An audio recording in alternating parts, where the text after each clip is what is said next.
I sat at the bar with a beer and looked out the window at the waves on the lake. A storm was raging outside the window, but I knew it was only a prelude to what was about to blow up in my life. At exactly 4:22 minutes of Sunday afternoon, 22 minutes later than she had promised me, a text message arrived on my phone. As expected, it was my wife, or should I say ex-wife. The message read, "Where are you?" The question was she that stupid, or did she think I was so attached to her that I would accept anything she put out to me? What should I do? Ignore her or at least start this fuss? I had already disabled location services, so she couldn't use the phone lookup app, and paid for the hotel with my old credit card so she couldn't find the hotel information on the banking app. I replied, "Gone forever."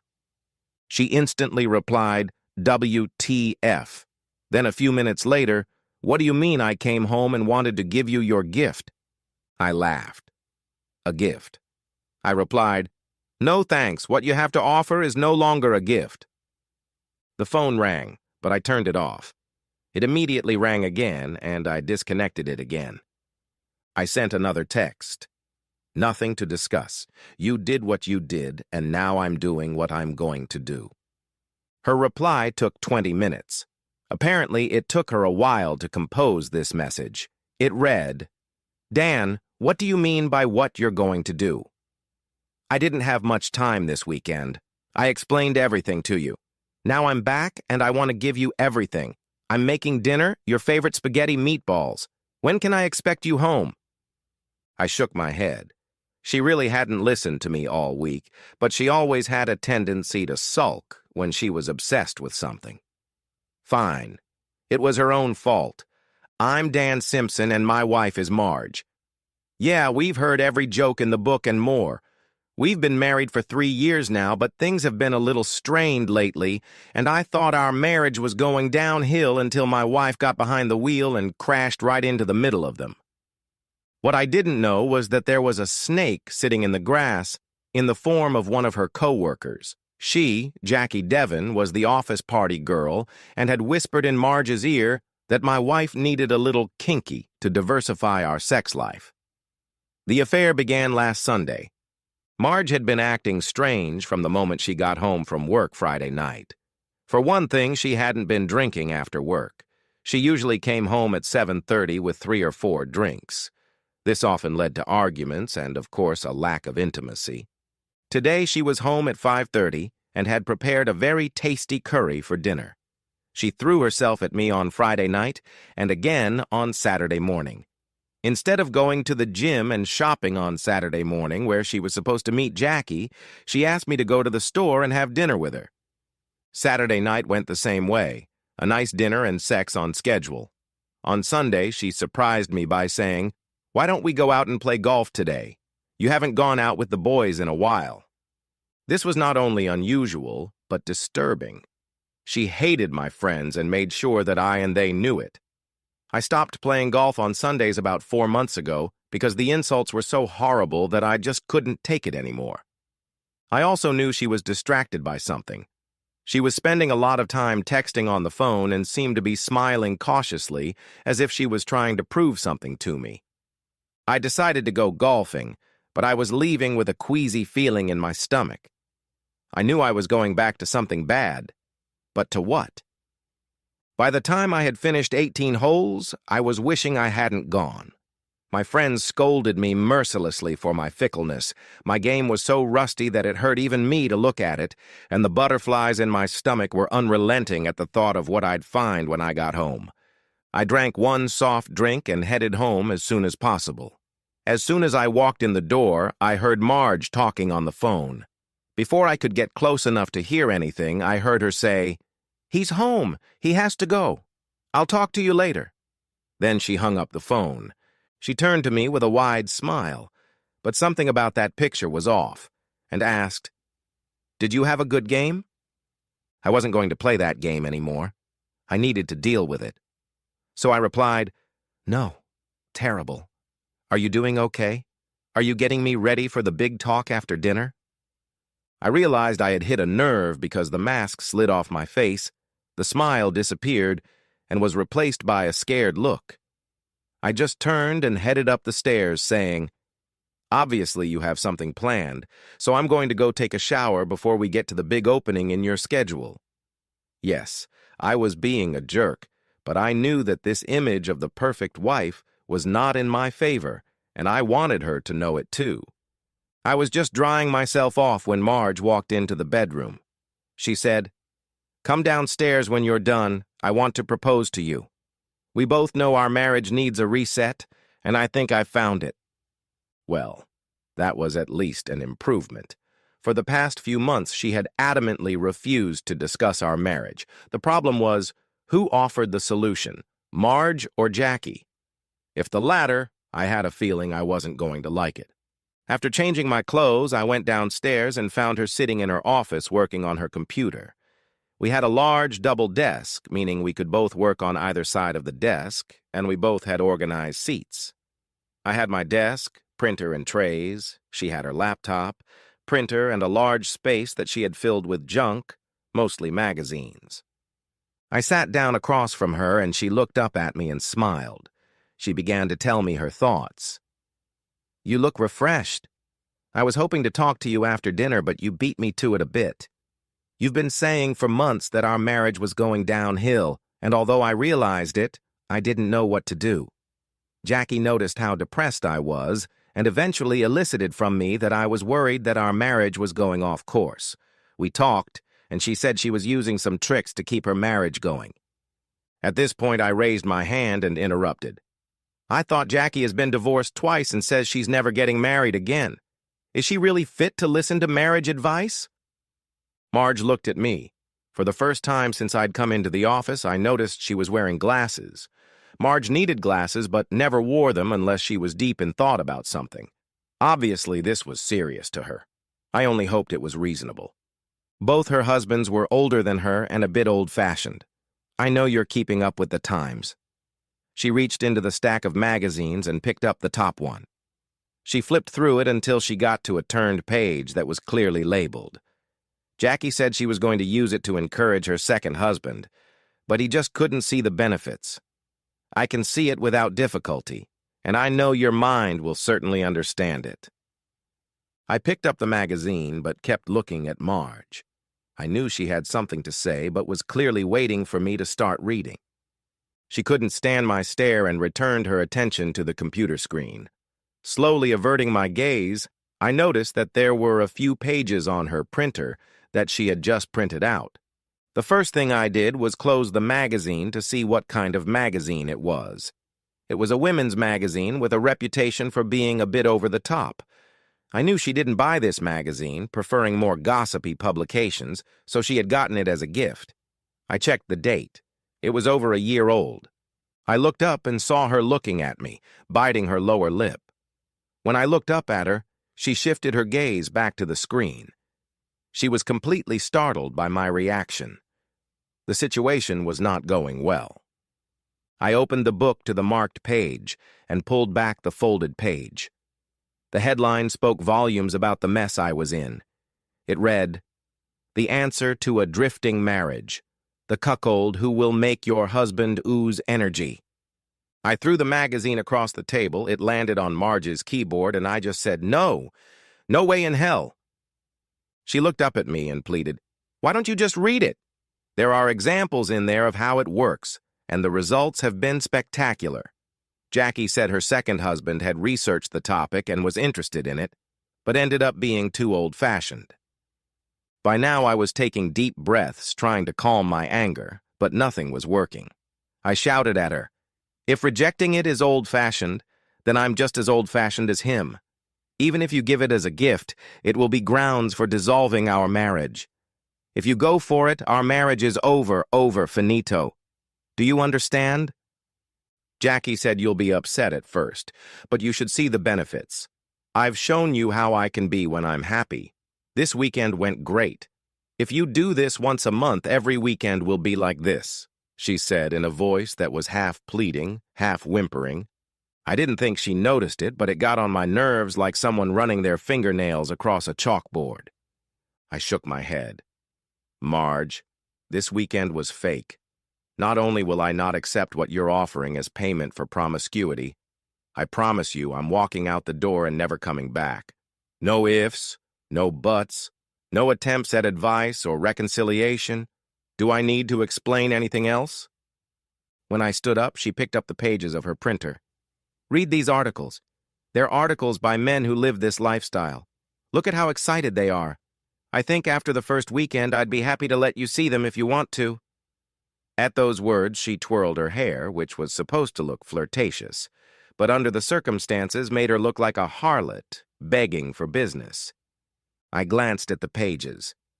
They were all from erotic story sites. I started to laugh. Do you realize these are all fiction? They belong to men who have fantasies, not reality. I took another deep breath and continued. If you want to marry me, it's not going to happen. If not, then it's over between us. She stood up and tried to put on a commanding tone.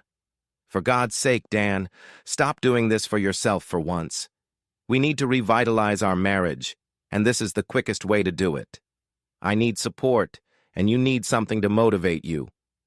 Jackie, Mel, and I are going to a hotel next weekend with 3 of Jackie's male friends. I've gotten to know them over the past week, and they'll prompt fantasies that I'll bring home to you, and we'll share them together. I didn't think you'd be so uncooperative. It's happening, Dan. Get with the program. With those words, she walked out the door. I sank back into the chair. I had 5 days to save my marriage. The question was, did I want to? I ordered a pizza for myself. When it was delivered, I went back to the office. Marge said, I made you dinner. I sarcastically replied, your food tastes as bitter as your ultimatum. I then closed and locked the door. I heard her trying to open the door. Then she shouted, it was not an ultimatum, but a well-thought-out offer to make our marriage strong. I ignored her. I sat in the office for about 3 hours researching Jackie, her friend Mel, whom I had never heard of or met, and who these 3 men might be. I also researched divorce laws and my options for running away from home if the worst happened. I went out around 8 p.m. and sat in the family room watching TV. She tried to sit on my lap, but I wouldn't let her. Finally, she whispered in a voice that was supposed to be sexy, I'm going to bed. I hope you don't stay up late. I watched TV for a couple more hours. I wanted to see what Jackie was up to. The first thing I turned to was her phone, but she'd taken it to bed, which isn't that unusual. I went to the office and fired up her computer. In the email, I found that all the links she had printed out were from Jackie, as well as a list of items she had to wow me with. Her laptop and phone synchronized email, so I saw an email she had sent from her phone about an hour ago while she was lying in bed. It said, it went worse than I expected. He wouldn't even read the article and is threatening divorce. He flatly refused to talk and now won't go to bed even when I offered myself to him. Jackie replied, hang in there. He's just being an ass, but he's probably already feeling self-satisfied from it. I waited as long as I could, but I was so tired I had to go to bed. I considered going to the spare room, but I knew she would think I was pouting if I did. Then she would decide that all she had to do was put me back to bed for her plans to work. So I went to the master bedroom, changed my clothes, and got into bed. I was slowly drifting into sleep when Marge climbed under the covers and tried to grab me. I shoved her hand away and turned to her. No thanks. We're not doing this again until you give up the idea. She tried to reach for me again and said, but how can I show you how nice it feels if you won't let me touch you? Then it was time for the spare room. I got out of bed and said, the thought of touching you while you dream of cheating on me makes me disgusted. I don't want to touch you in any way. I will sleep in the guest room. That bed is now stained with your dreams of infidelity. When I left the room, she jumped out of bed after me, screaming, no, no, it's not cheating when you know, and it's for us. Please come and see how great it is. I closed and locked the door while she tried to open the knob. Then I said, go away, Marge. I really don't want to see you or even touch you. Monday went as expected. I left the house before she woke up, contacted a family law attorney, and told him the situation. Our finances were simple, no kids. Current house was rented. We were considering a new house, but no contracts were signed. I was making more money than she was, but spousal support was not an issue since there were no children and I was paying rent. I didn't need proof of infidelity, so I asked for divorce papers to be filed based on unreasonable behavior leading to irreconcilable differences. I then went to the bank, opened a new account for myself, and split the savings and investments in half. Back at the office, I transferred my paycheck from the joint account to the new account. I also prepared letters for the landlord with a month's notice and letters canceling all utilities. When I arrived home Monday night, I found Marge wearing a tight t-shirt and loose shorts, clearly designed to flaunt her possessions and give me easy access to whatever I wanted. I could also smell dinner. She never cooked during the week, so everything was at the ready. When I walked in the door, she turned to speak, but I didn't look at her. I just walked up the stairs, made my way to the spare room and closed the door, locking it behind me. I had remembered to take all the keys to the door before I left in the morning, so there was no need to change the locks or barricade myself inside. About 10 minutes later, I heard the door handle being tried. Then there was a knock on the door, whereupon Marge said, "Dan, dinner is ready, and I was hoping we could have some fun tonight." I lay down on the bed and said, "I'm not hungry. Did you cancel your weekend trip?" She cleared her throat and replied in a haughty voice, "Of course not. That's why I feel so sexy. I can't wait for you to brush me off on Friday and sit on the couch on Sunday, waiting for you to tell me everything and then possess me." I laughed. I don't know why, but I realized it wasn't a very pleasant laugh. "Marge, that's not going to happen. All you're doing is destroying our marriage. Come downstairs and think about what you're doing. I'm not interested in seeing you, and the thought of touching you makes me sick right now." She pounded on the door and demanded, "Dan Simpson, get out of here immediately. This is vital to our marriage. You need to start getting used to this." I remained silent, unmoving, but worst of all, I felt nothing. I should have been upset, but I wasn't.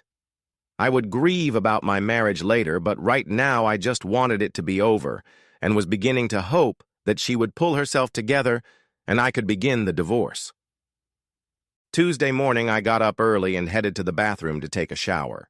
While I was showering, I heard the door being tried 2 or 3 times. Then I heard Marge say, "Dan, why don't we save the water and take a shower together?" I didn't even answer her. After a few minutes of silence, she banged on the door and yelled, "Damn it, Dan, this is supposed to motivate you and me. Why are you acting like this?" I replied, "Because it repulses me.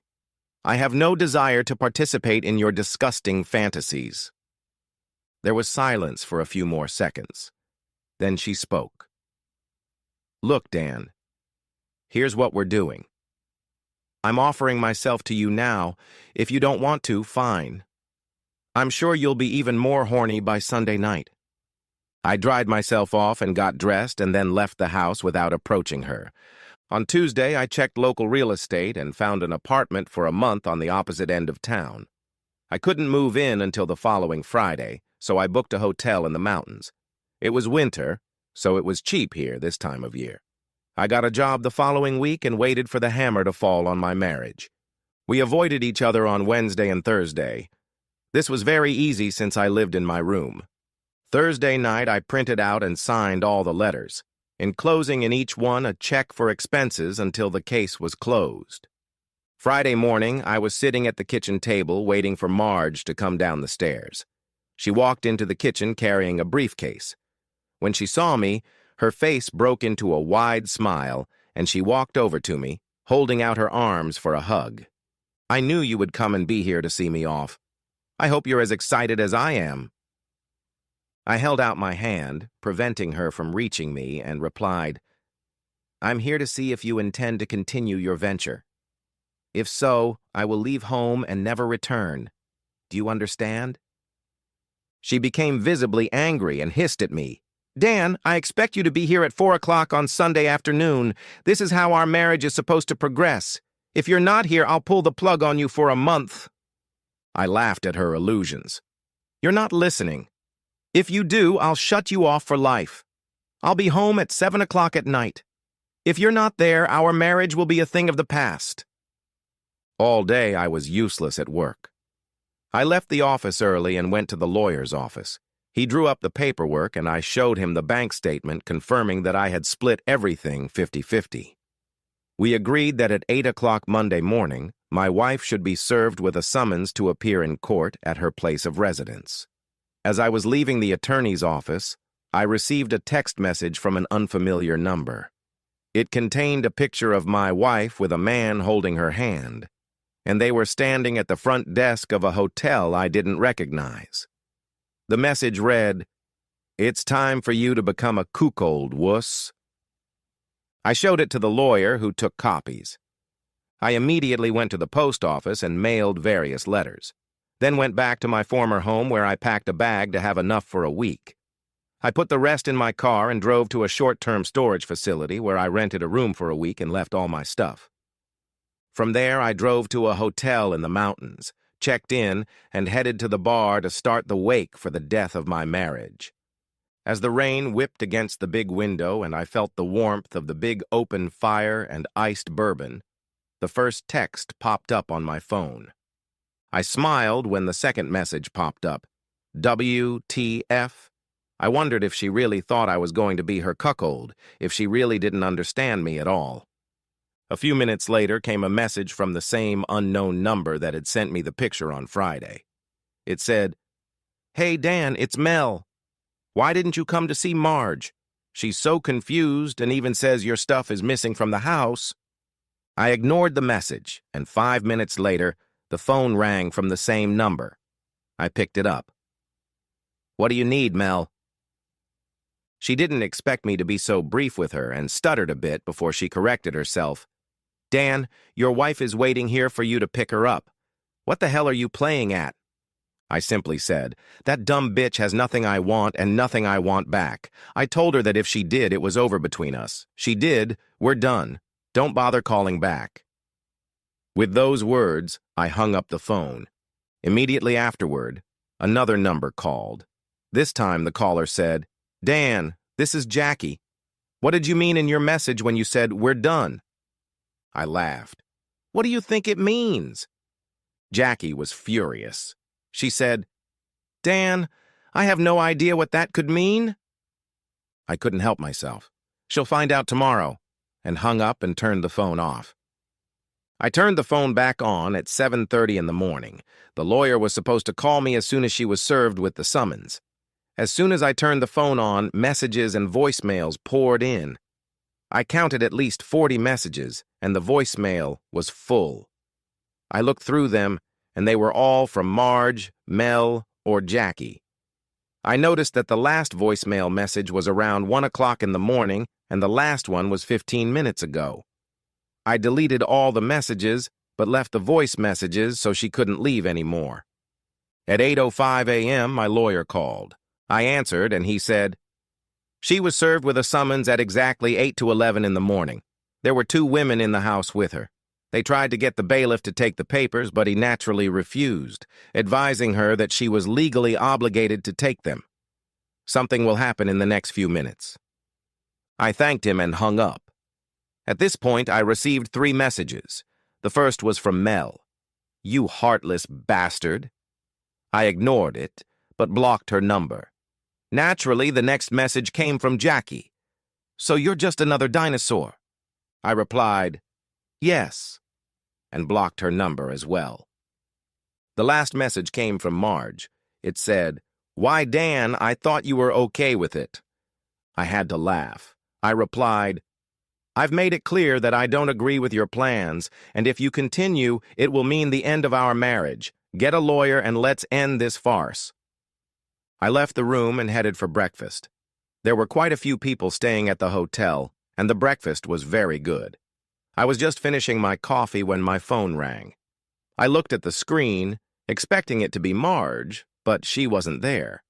It was my mom. I answered the phone. "Good morning, Mom. What are you doing today?" The answer was unhelpful. "What do you think? Do you think I will agree for you to divorce your wife? Pull yourself together and come home to your wife. You need her, and she won't do it too often." I was stunned. I expected my mother to realize that I couldn't live with what she had done. I said, "You know she went away for the weekend to cheat on me. She explained that she intended to do it regularly. If you think I can live with that, then you're not the woman who raised me with a moral compass and self-respect." She laughed and said, "This is the 21st century." I hung up the phone. I didn't put up with this shit. I was bombarded with messages from a lot of people. All the messages were about the same. They were telling me to accept what she did and go home. I just blocked all the numbers. At the end of the week, I left the hotel, put my stuff in the storage room, and went to my new apartment. On Monday, I didn't feel like going to work. No one had seen me all last week, and on Monday, everyone would know where to find me. I had a really bad feeling about it, so I called my boss and told him what had happened. He was amazed, not only at what Marge had done, but that so many people were trying to get me to put up with it. I asked if I could work from home, and he agreed.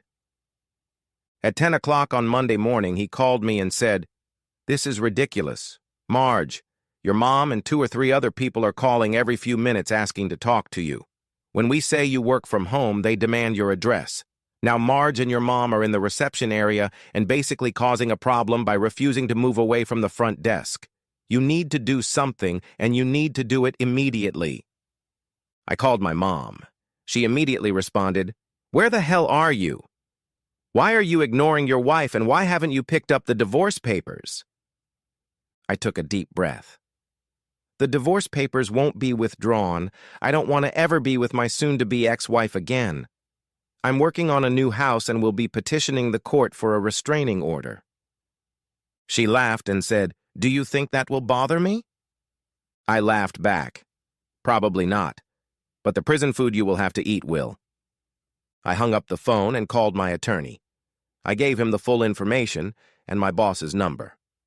2 hours later, my wife and mother were served restraining orders, prohibiting them from being within 500 yards of me, my place of employment, and my new home. My attorney asked that my address be redacted.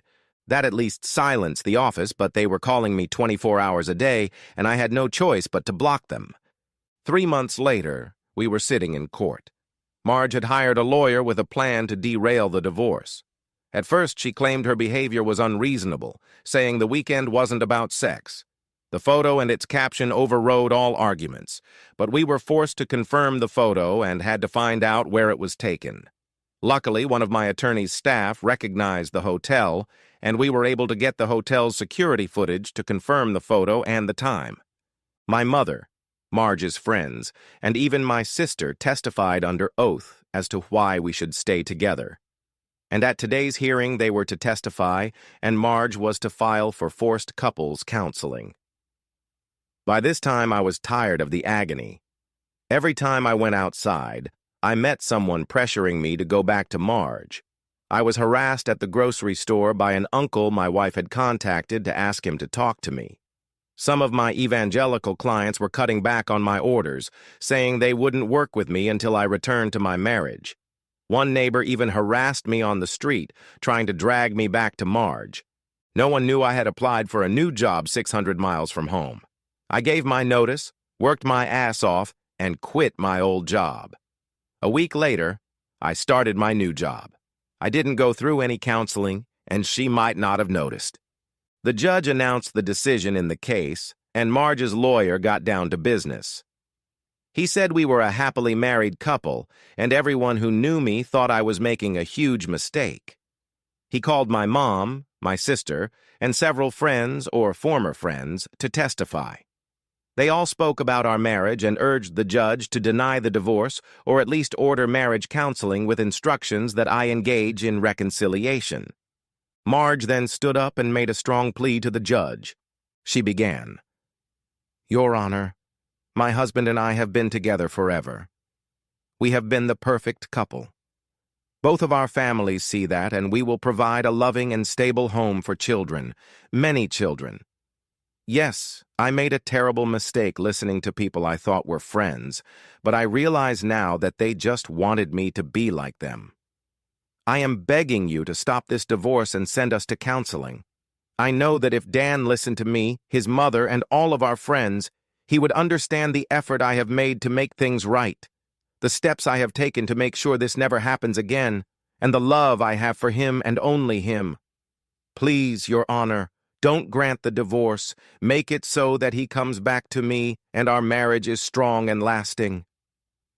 As she sat down, I saw her eyes lower, and my mother leaned over and hugged her gently, and then looked at me and smiled. The smile was triumphant. I looked at my lawyer, who shrugged. Now she's going to insist on her own. I asked, "Will I get a chance to give a similar speech?" To which my attorney nodded and then stood up and addressed the judge. "Your Honor, my client would like to address the court as well." The judge nodded, but then added, "Mr. Simpson, your wife has made a very compelling and sincere request to the court. Even when divorces are contested, I have rarely seen or heard such love and conviction. I want you to think about what you are doing. This woman truly believes that you have a future together, and I believe it is my role to try to make that happen." My first thought was, "Oh my God, the whole world is against me." Well then, stop the world. I want to go free. I looked at the judge and continued. "Your Honor, her appeal was against herself, but when she pulled her little stunt, she ruined my love for her. If you make me go to a psychologist, I will tell them that, and tell them that reconciliation is impossible. I know my wife and she will think that if you force us to be together again, I will have to put up with this weekend more. I'm telling you right now, that's not going to happen. For the record, I'm moving out of state." After saying that, I saw my mom turn her head to me and a fire flashed in her eyes. "And I'm flying out tomorrow to a new place. You can't and won't force me back into a marriage I don't want to be in. If you call for counseling, I'll just file for divorce. I doubt I'll ever want to get married again, so divorce is just a legal technicality. If I do that, you can't force me to go to counseling, and you can't force me to live in the same house with my ex-wife, and she is my ex-wife, regardless of the outcome of the hearing. You also can't make me love her. If I file for divorce, Marge will be left with the house, and no support. So, Your Honor, which path will you choose?" By this time, Marge and my mother were in tears, and her attorney asked for a short recess to talk to his client. The judge called a 30-minute recess and then ordered my attorney to meet him in his chambers. I remained seated at my desk with nothing to do but watch the trial. There were people crowding around, but Marge sat in the back of the room with visible tears, talking intently with her attorney. My lawyer returned. "The judge is very angry with you. He told you never to appear in his court again.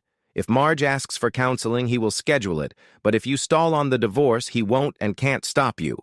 He has asked you to think hard about your actions, but ultimately the choice is yours." When he finished, a court official came out and approached Marge's attorney. They talked, and he retired to the judge's office. About 10 minutes later, he came out and approached Marge. He whispered something, and she buried her head in her hands and nodded. My mother looked at me, and I could see the fury on her face. She started to rise from her chair, but the lawyer put his hand on her shoulder and spoke clearly. "Don't do it, Mrs. Simpson. It won't end well." The judge returned to the courtroom, and the hearing resumed. The judge looked at me. "Mr. Simpson, you have made your position very clear.